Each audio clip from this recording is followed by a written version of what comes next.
வணக்கம் நண்பர்களே. திண்டுக்கல் வெளித்திரு நண்பர்கள் வணக்கம். இந்த பப்ளிஷ் பார்க்குற சப்ஸ்கிரைப் பண்ணிங்க, ஃப்ரெண்ட்ஸ் ஷேர் பண்ணுங்கள். சப்போர்ட் பண்ண நினச்சிங்கன்னா மெம்பர்ஷிப் ஜாயின் பட்டன் இருக்குது. நன்றி. இப்போ உலக மாநாடு நடத்தினாங்க இல்லையா? ஏற்கனவே துபாய் போய் ஒன்றும் வரல. இப்போ இதில் 6,00,000 கோடிங்கிறாரு. அந்த அளவுக்கு வருதுன்னு பார்க்கணும். இதில் மோடி கார்ப்பரேட் கம்பெனி அப்படி இப்படிங்கிறாரு. எல்லாமே இங்கே இளைஞர்களுக்கு வேலைவாய்ப்புக்காக தான் செய்கிறது. அவங்க பண்ணால் ஒன்று, இவங்க மட்டும் பண்ணலாமா? இதே உதயநிதி சுற்று போட்டால் அப்படி கார்ப்பரேட்டு கம்பெனி மோடின்னு. அதே அம்பானி, அதானிட்டு அவங்ககிட்ட வேறு அவங்கள்ட்ட தான் இவங்க காலடியில் உழுகுறாங்க. அந்த இதுக்காக இப்போ 40,000 கோடி 50,000 கோடி ஏதோ இன்வெஸ்ட்மெண்ட் பண்ணுறாங்க. அதானி, அம்பானி. இப்போ இவங்களும் கார்ப்பரேட் தான் பண்ணுறாங்க. அதுவும் கட்சியே கார்ப்பரேட் கட்சி இல்லையா? குடும்ப கட்சி, கார்ப்பரேட் கட்சி இல்லையா? 300 கோடி கொடுத்து பெசாங்கர் தான் இந்த ஓட்டு வாங்குறதுக்கு வேண்டி பெசாங்கேசர் கூப்பிட்டு வந்தாங்க. இப்போ இவங்க பண்ணுறதெல்லாம் கரெக்டாம்மா, அடுத்தவங்க பண்ணாக்க இதாம்மா. அப்புறம் இன்னொன்று கேட்டாங்க. இங்கே இப்போது 10,00,000 கோடி ஆகப்போகுது கடன். அதுக்கப்புறம் கடன் வாங்க முடியாது. 87 வருஷம் ஆகும் கட்டுறதுக்கு கடன். அவ்வளோதான், திவால் தான். இதை ஒருத்த பத்திரிகையாளன் கேட்டான், நீங்கள் கடன் வாங்கியிருக்கீங்க சென்ட்ரல். சென்ட்ரல் 4 ட்ரில்லியன் எக்கனாமி அது. அவங்க அதை அளவு பார்த்துப்பாங்க. இந்த மாதிரி கண்ணாப்பண்ணா வாங்க மாட்டாங்க. ஃபினான்ஸ்லாம் பார்த்துப்பாங்க. அதுக்கேற்ற செக்ரட்டரியேட்டில் ஆட்கள்லாம் இருக்காங்க. இப்போ இருக்கிற இந்த ஃபினான்ஸ் மந்திரி அந்த அளவுக்கு ஒருத்தான் தெரியல. பிடிஆர் இழுத்து பிடிச்சி பார்த்தாரு. அவர் உண்மையை சொன்னதுக்கு அவரை நிலைமையை கீழே இறக்கி விட்டாங்க. அவர் ஒருத்தர் தான் இருக்கிறதுலே கரெக்டான ஆள். திமுகவில் தப்பி தவறி அங்கே இருக்கார். யார்? தியாகராஜன். அந்த மாதிரி கட் பண்ணிகிட்டு இருந்தார். ஏன்னா அவருக்கு தெரியும் எல்லாம் கடனாகி போச்சு. இப்போ பாருங்கள், அந்த 1000 ரூபா பெண்கள் மகளிருக்கு அறகுறை. இப்போ இந்த பொங்கல் கொடுக்கறது ஒழுங்காக ஒரு ஜியோ போட்டு கொடுக்க வேண்டியது தானே. மத்திய மாநில அரசுக்கு ஊழியர்கள் இல்லைன்னு சொன்ன போதே நான் நினச்சேன். என்னென்னா இது எப்படி சொல்லுவாங்க. இப்போ நேற்று ஒரு ஜியோ போட்டு அரிசி கார்டுக்கு பூரா இருக்குன்னா அந்த மத்திய மாநில அரசு வாங்குற கார்டுக்கு அர்த்தம். எதுக்கு இப்படி பல்ட்டி அடிக்கணும்? அப்புறம் இந்த ஆண்ட்ரியாவை கூப்பிட்டு பாட வைக்கிற அப்படி உலக மாநாட்டில் அதுக்கு என்ன சம்மந்தம்? நடிகெல்லாம் கூப்பிட்டு அப்படின்னா இது உதயநிதி சம்மந்தப்பட்டது. இந்த நயன்தாரா, ஸ்ரீரெட்டி, இந்த ஆண்ட்ரியா ஒரு காலத்தில் ஒரு 4 வருஷத்துக்கு முன்னாடி அழுத அப்படி இந்த மாதிரி கல்யாணம் ஆன நபர் நம்மக்கிட்ட இது மாதிரி பாலியல் சிண்டல் அது மாதிரிலாம் சொல்லி சொன்னதில் கடைசியில் பார்த்தா இப்போது அவங்க குறிப்பிட்டது உதயநிதி. ஏன்னா அதை மறைக்கிறத அவங்கள பைசா கொடுத்து பாட வச்சு ஏதோ அட்ஜஸ்ட்மெண்ட் பண்ணியிருக்கா அப்படிங்கலாம் தகவல் சொல்கிறாங்க. இந்த மாதிரிலாம் பண்ணும்போது சிகரெட்டில் சுட்டெல்லாம் பண்ண அப்படி அந்த மாதிரிலாம் ஸ்டேட்மெண்ட் அப்போ சொன்னால் அப்படி. அதே மாதிரி நீ ஸ்ரீரெட்டி அடுத்தாப்புல எதுலையா ஒன்றில் வரலாம் அப்படிங்கிறாங்க. அதே மாதிரி தான் நயன்தாரா இப்போ அன்னபூர்ணி, அது ஒரு கேவலமான படம்.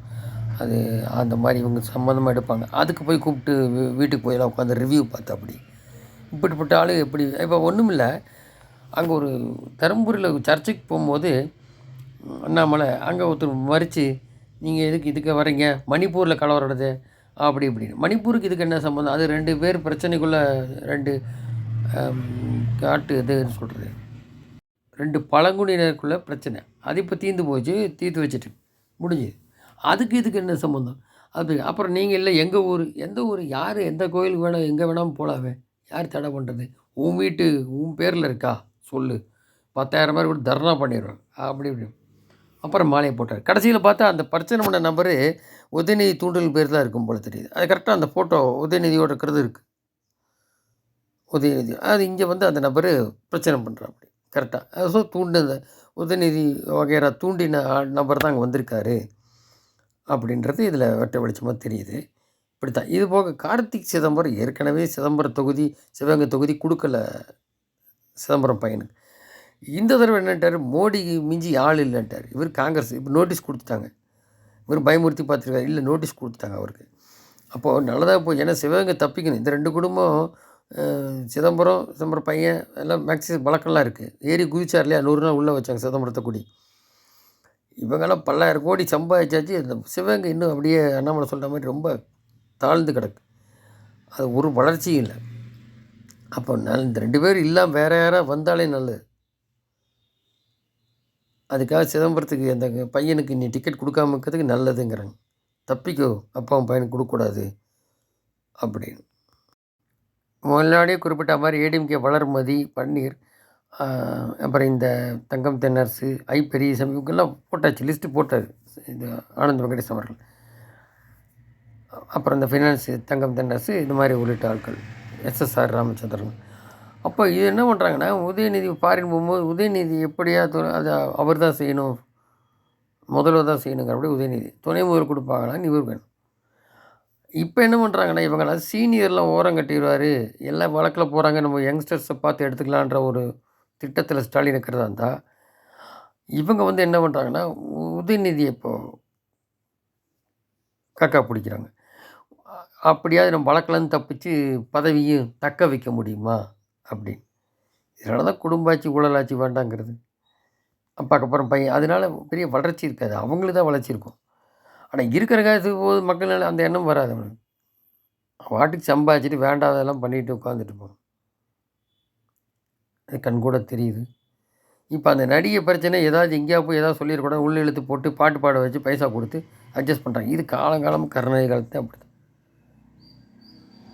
அவருக்கும் இந்த மாதிரி இது இருந்திருக்கு. இவரும் செய்தி வாசிப்பாளர் அந்த முதல்ல ஸ்டாலின் தரப்புலையும் நிறையா கிசுகிசெல்லாம் இருக்கத்தான் இருந்தது முதல்ல.